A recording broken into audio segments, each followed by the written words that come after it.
Pretty amazing. Hello, everybody. Yeah, that's okay. That's all right.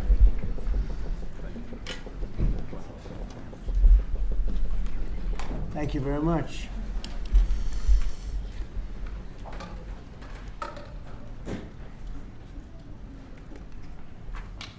Well, this is a big day in many reasons, really for many reasons, and I have a very distinguished group of people behind me, mostly medical people and brilliant people, and they really know what they're doing. And I just want to thank them. They truly gave their lives in terms of the time and all of the incredible work they've done over the years in arriving at the position they have now, most respected people in the country. Today I'm pleased to announce that I will be signing an executive order to reschedule marijuana from a Schedule 1 to a Schedule 3 controlled substance with legitimate medical uses. We have people begging for me to do this, people that are in great pain. For decades, this action has been requested by American patients suffering from extreme pain, incurable diseases, aggressive cancers, seizure disorders, neurological problems, and more, including numerous veterans with service-related injuries and older Americans who live with chronic medical problems that severely degrade their quality of life. And it's so really, I can't tell you, I think I probably have received more phone calls on this, on doing what we're doing. I don't think I received any calls on the other side of it, but hopefully this reclassification, which by the way polls at 82%, will help many of those patients live a far better life.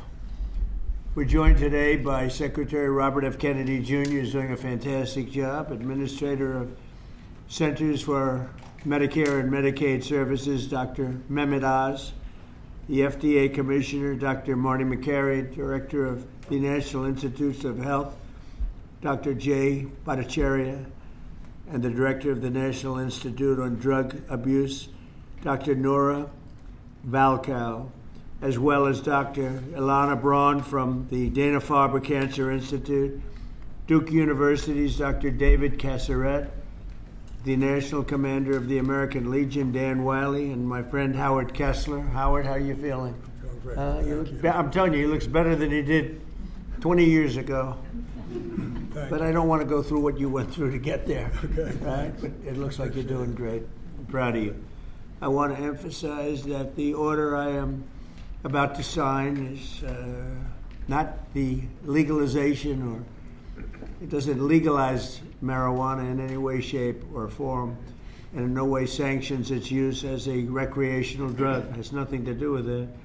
Just as the prescription painkillers may have legitimate uses, but can also do irreversible damage and never, if you look at some of the damage that can be caused, wreck lives, and if it's abused, it's never safe to use powerful controlled substances in recreational manners, and especially in this case, if you take a look, illegal and unregulated drugs, very, very bad thing. So I've always told my children, don't take drugs, no drinking, no smoking, and just stay away from drugs. I have been, they would look at me and they said, Dad, would you stop saying that? I would say it every time I looked at it practically. Young Americans are especially at risk, so unless a drug is recommended by a doctor for medical reasons, just don't do it. At the same time, the facts compel the federal government to recognize that marijuana can be legitimate in terms of medical applications when carefully administered. In some cases, this may include the use as a substitute for addictive and potentially lethal opioid painkillers, and they cause tremendous problems. This can do it in a much lesser way, can make people feel much better that are living through tremendous pain and problems. 40 states and multiple U.S. territories have already recognized the use of medical marijuana. This reclassification order will make it far easier to conduct marijuana-related medical research, allowing us to study benefits, potential dangers, and future treatments. It's going to have a tremendously positive impact, I believe. We're also asking Congress to reconsider its classification of hemp-derived CBD to ensure seniors can access CBD products they have found beneficial for pain and other reasons. Some people are literally dying, and they're dying with tremendous pain, and this can, in many cases, literally stop it. And they have their senses about them, as opposed to painkillers, which don't allow that, don't allow them to die with dignity, frankly. I promise to be the president of common sense, and that is exactly what we're doing. This is really something having to do with common sense. And it's something having to do with the fact that so many people that I respect ask me to do it. People that are having problems, big problems. They are having big problems with illness, with cancer in particular. I now want to ask Dr. Oz to say a few words, followed by Dr. Braun, Dr. Casseret, Dan Wiley, and Dr. Valcow. And we'll sign the order as soon as they're complete, and we'll take some questions. Please, go ahead. Mr. President, thank you for always bravely pushing for common sense change, as you call it. So President Trump, Secretary Kennedy have been pushing for change. They're passionate in their desire to help the American people, and they have relentlessly pursued this agenda throughout this administration. This also includes a deep passion for research, gold standard research, as Secretary Kennedy also says. But there's another side to the president that often isn't reflected in media reports, and that's the deep passion he has for the people in his life.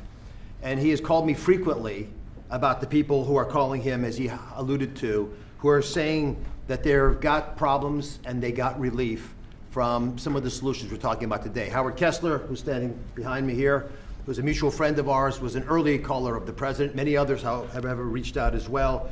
And Howard's been a passionate advocate for avoiding narcotics, especially in seniors, and particularly seniors suffering from cancer. And that's a population that is a very important one.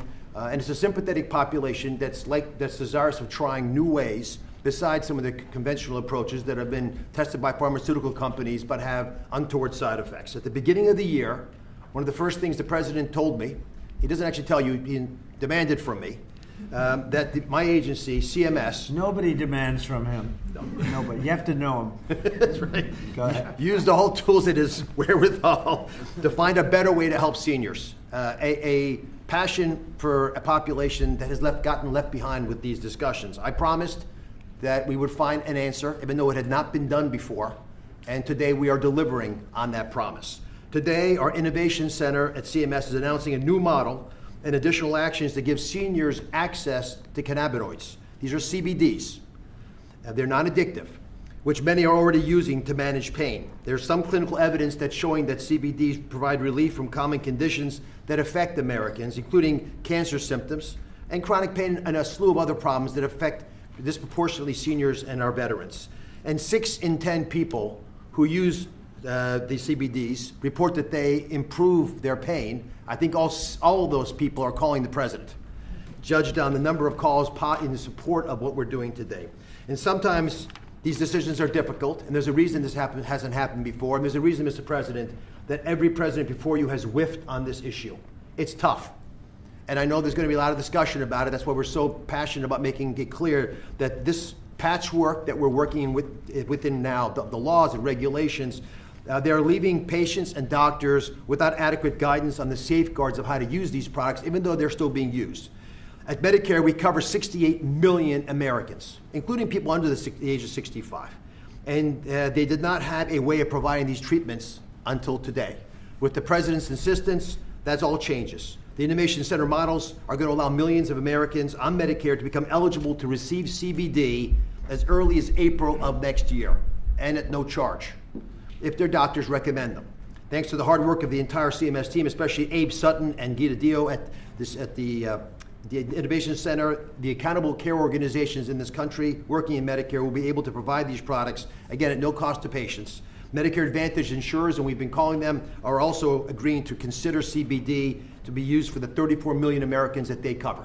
If you can hear my voice and you're over 65, you should pay attention to this executive order because it's going to touch your life. Again, this all becomes active after the first quarter of next year. These CBD products must first meet local and state quality and safety standards. They must come from legitimate sources.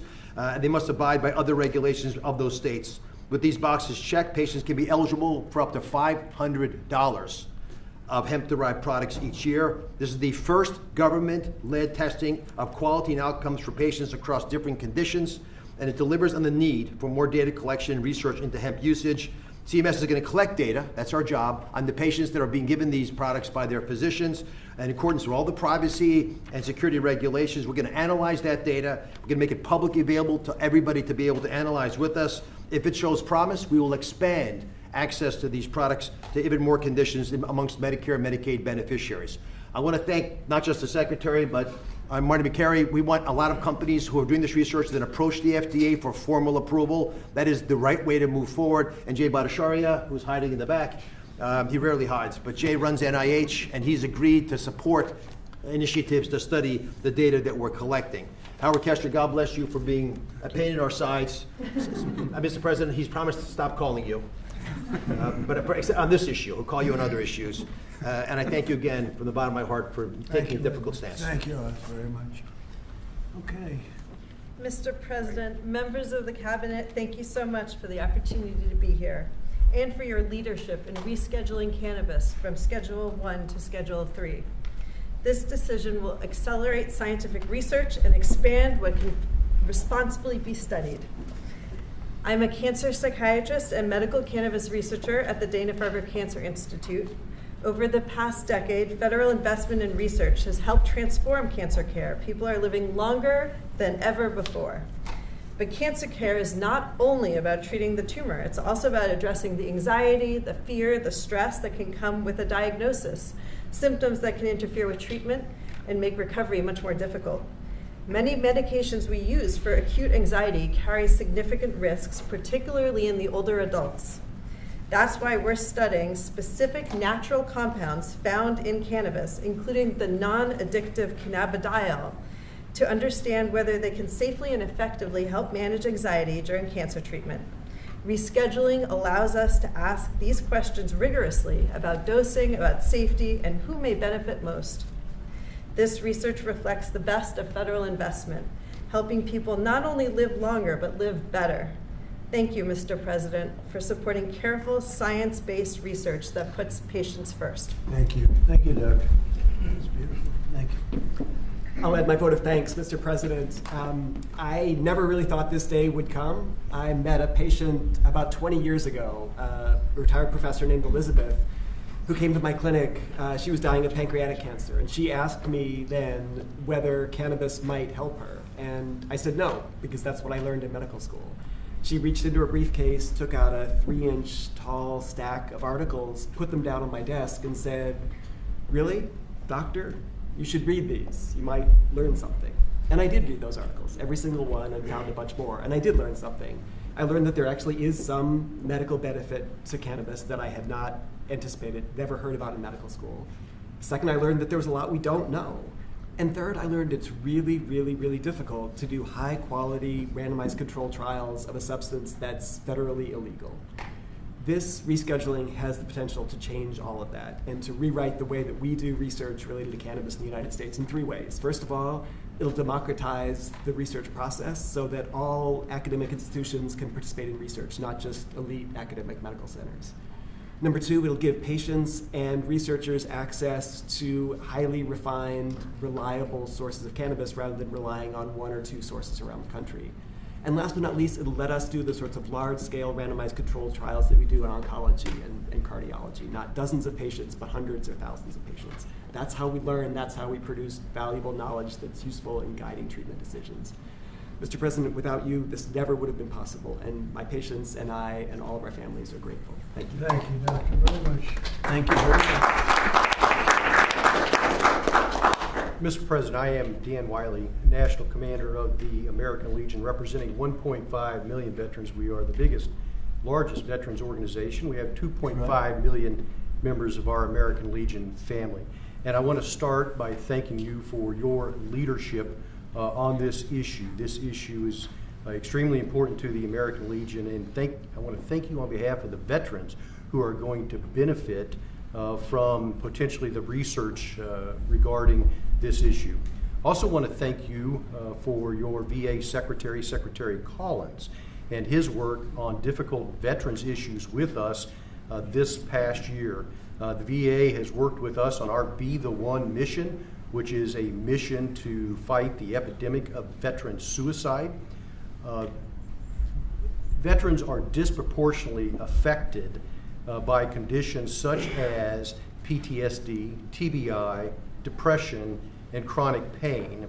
And with this reclassification, it will allow research to be conducted with regard to cannabis. There is anecdotal evidence that cannabis benefits these conditions, and now we'll have an opportunity to see if research does prove that it is effective. And if it is so, then it'll open up a whole new method of treatment for our veterans with regard to this particular issue. And so, again, I just want to thank you for your leadership, and thank you on behalf of the American Legion for this executive order. Thank you. Such great people Thank you very much, that Mr. have President. suffered and will suffer a lot less now. You're right. Based on what I hear. Good Anybody afternoon. else, please? I'm Nora Volkov. I'm Director National Institute on Drug Abuse. And for us, the rescheduling opens the door to actually be able to accelerate the rate at which we can do research and discovery. And research is crucial in order for us to, for example, understand what may be and for whom the dangers of cannabis. Yes, cannabis can be addictive, and certainly people, adolescents and children may be the most vulnerable. But we cannot close our eyes to research and the opportunity that we are hearing from patients that for some of them, cannabis can solve their problem. And so what we need to do is do research, number one, to understand what are those conditions. Number two, in order to be able to optimally learn how to use it. And to understand, number three, who is at danger.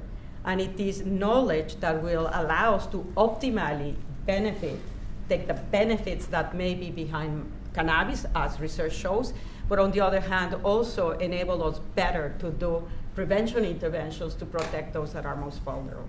So thanks very much. Great job. Thank you very much. Thank you, Doctor. Bobby, do you have something to say? I'll just echo thank you, Mr. President. Thank you for your leadership and vision and finally getting to closure on this issue. This is a question, a scientific question, that has divided our country for many, many years. And there are valid claims on both sides. On one side, patients and physicians attest that cannabinoids and THC can have miraculous effects on chronic pain, on epilepsy, on PTSD, on chemotherapy-induced nausea. My friend Howard Kessler, without whom we wouldn't be here today, drove this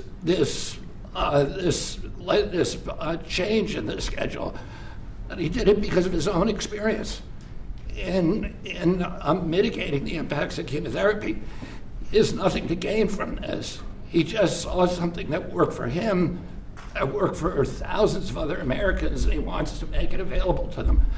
On the other side, there are valid claims about the negative impacts, about addiction, about psychosis, about adverse public health impacts, and impacts particularly on young people. So we haven't the evidence on all of these is anecdotal and it's hypothetical because we have not been able to do scientific studies. There is no standardized dosing. And if you don't have standardized dosing, any study that you do is comparing apples to pears. And we don't know the difference between botanicals and synthetics, and all of these questions we're now going to be able to answer. 5 administrations have promised to act on this issue. The Biden administration promised to do this, and the proposal began during the Biden administration. It got mired down in the chaos and inertia and disorganization of that. And I want to thank President Trump, who made the promise during the 2024 election that he was going to come in and solve this issue, that he was going to take decisive action, and he has kept that promise today. And so thank you, for President Trump, for your vision. And because of that, we will have answers very soon. This will finally allow us to study this issue and to answer these questions for the American people. Thank you very much, Bobby. Some good information Howard Kessler, a friend of mine, one of the most successful people in the country, came to see me on more than one occasion, actually.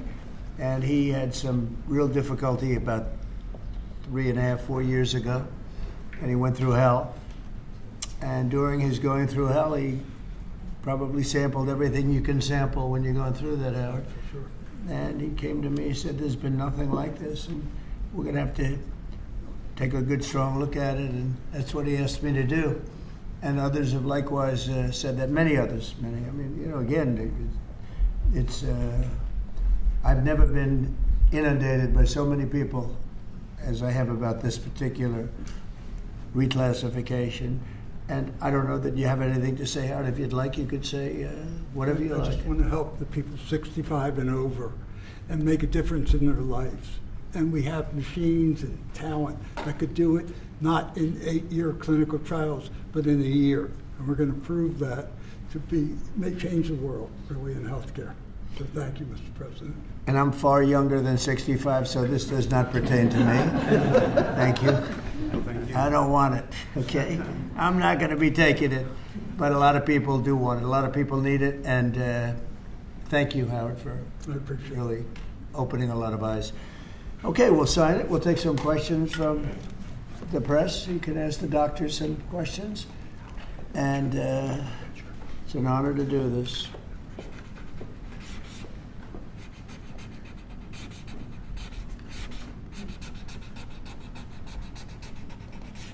Well, that's a good one. We rate that.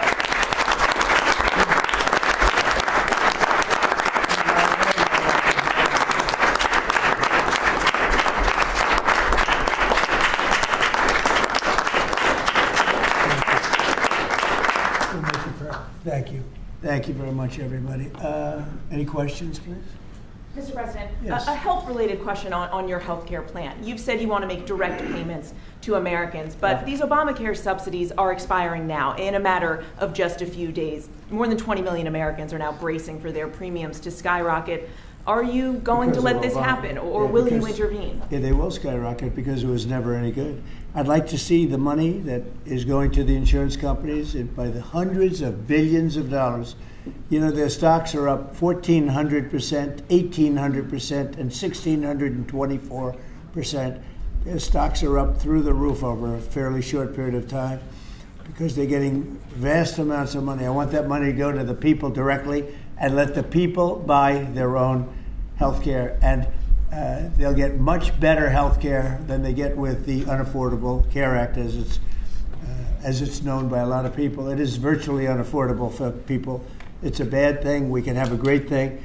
Let the money go directly to the people and let them buy their own health care. But this is an urgent problem, Mr. President. Is there anything you can do now, Mr. President? Can I answer, Mr. President? This is going to be right now, as far as I'm concerned. Go ahead. We just got data today. We have federal exchanges where people come shopping for the ACA. And the president hasn't heard this yet, but we've talked to the team. The percentage change from last year was down 2.7 to 2.8%. Not the massive numbers that have been predicted. And there's many possible reasons for this, but right now Americans are signing up for these programs despite all the things that have been going on. 2.8% is a tiny fraction of what many had claimed would happen, and I think it speaks to the fact the American people appreciate these ACA plans are already subsidized over 80%. So it's a good deal, even if you don't get the extra 15, 20%.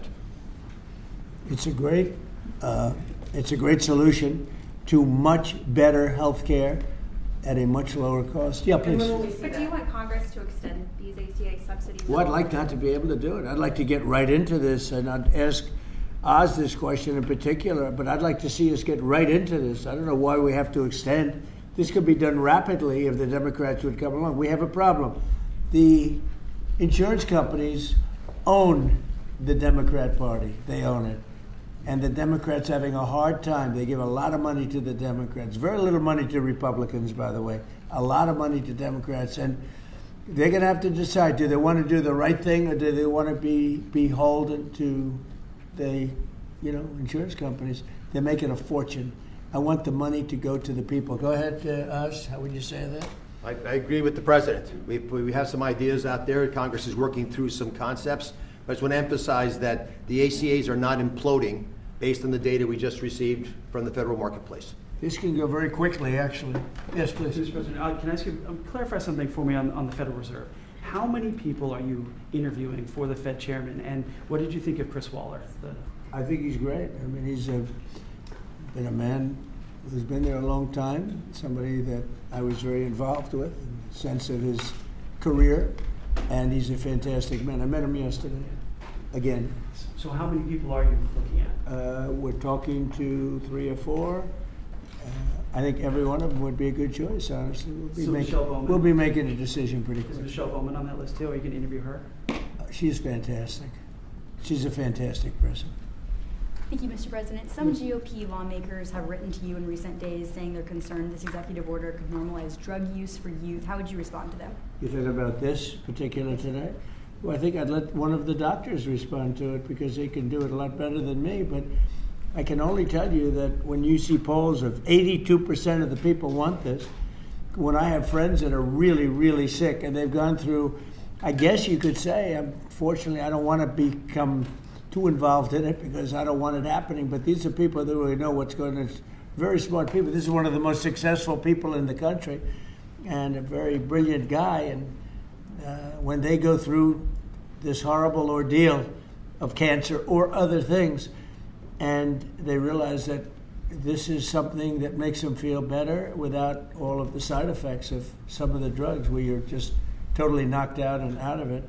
But I'd like to have one of the doctors maybe respond because you people do it better than anybody. I'm happy to respond. Yes. I mean, and my answer is we have had cannabis scheduled for how long? And it hasn't protected neither the adolescents nor the adults. We have 20 million people in the United States with a cannabis use disorder. This is not legalizing it. It's making easier to do research so that we can use it when it is indicated and optimally. So it's also a big part of this is research. In other words, you'll now have a much larger sample and you'll be able to see if it's as good as many people say it is. I mean, people say it is beyond good, and you'll be able to find that out now. On housing, you talked in your address last night about housing. Yeah. Are you still considering a national emergency over housing? I'm looking at it. What would yeah, that look I'm like? looking What would at that it. mobilize? You know, there's two thoughts on housing. You have a lot of people have housing that because we have such a strong time and such a strong market, their houses are very valuable. It's a big part of their net worth, their house. I don't want to knock those numbers down because I want them to continue to have a big value for their house. At the same time, I want to make it possible for young people out there and other people to buy housing. In a way, they're at conflict. In other words, you create a lot of housing all of a sudden and it drives the housing prices down. So I want to take care of the people that have houses that have a value to their house that they never thought possible, that have sort of made them wealthy and happy, and especially in their later years. Got to be careful with that. I want to keep them up. At the same time, I want to make it possible for people to go buy houses. Daniel, please. Mr. President, you announced the Warriors dividend last night in your primetime speech. Very patriotic, very generous. What was the rationale and the thought process? How did you come up with the idea? What made you want to give back to Well, the troops? 1776 was easy to come up with because we were actually at 1775. The number was 1775, and I said, wow. I think we could afford one more dollar. But they came up to me, it was $1,775. So I said, well, let's add $1 to it. I think we can find that. And very simple. We've had a military that, in my opinion, by other presidents, was not treated well. They're incredible. They're our finest people. They're protecting us. And because of tariffs, we're taking in billions and billions of dollars more than we ever have before, with no inflation, by the way, with no inflation. You saw the inflation numbers. They just came out today. What great timing. Practically no inflation. And yet we're taking in hundreds of billions of dollars. And this is small potatoes by comparison, but it's a way of taking care of our warriors, our soldiers. And I appreciate that question, Daniel. Yeah, and Caroline It was an easy one. She just posted on X, your press secretary, that the board members of the Kennedy Center voted unanimously to rename it the Trump Kennedy Center. What is your reaction to that? Well, I was honored by it. The board is a very distinguished board, most distinguished people in the country. And I was surprised by it, and I was honored by it. You know, we're saving the building. We saved the building. The building was in such bad shape, both physically, financially, and every other way, and now it's very solid, very strong. We have something going on television, I guess on the 23rd December. I think it's going to get very big ratings, and the Kennedy Center is really back strongly. It's in very bad shape, very, very bad shape physically. And we were also to get Congress to put up a lot of money and other people to put up a lot of money. We had a lot of donors come in for record-setting numbers, so we saved the Kennedy Center, and I was really, this was brought up by one of the very distinguished board members, and they voted on it, and there's a lot of board members, and they voted unanimously, so I was very honored by it. Thank you. Mr. President, will you be seeking any authorization from Congress for any land attacks on cartels in Venezuela? For anyone? For any land attacks on drug cartels in Venezuela? I wouldn't mind telling them, but it's not a big deal. I don't have to tell them. It's been proven. But I wouldn't mind at all. I just hope they wouldn't leak it. You know, people leak it. They are politicians and they leak like a sieve. But I'd have no problem doing that. On that, Mr. President. Yes, please. Mr. President, there's a meeting this weekend on Ukraine in Florida. What are you hoping will come out of that meeting? Well, they're getting close to something, but I hope Ukraine moves quickly. I hope Ukraine moves quickly because Russia's there. And, every time they take too much time, then Russia changes their mind. 27,000 soldiers were killed last month. Think of that. What do you think of that, doctors? 27,000, it's like a half a football stadium, were killed in 1 month. And it's that way. It's anywhere between 20 and 30,000, mostly soldiers, also some people from Kiev and other places. But largely it's the soldiers. They're losing their lives. Nobody's ever said anything like it. It's the worst since World War II. And, you've heard me say I settled 8 wars, some going on for 35 years, one going on for 37, one going on for 32. And 8 wars, and I thought this would be an easier one. This is because of the animosity, the hatred. It's a little bit more difficult than we thought, but there's a chance we can get this done maybe soon. Sir. Remember that 25 to 30,000 people being killed a month, young people being killed a month.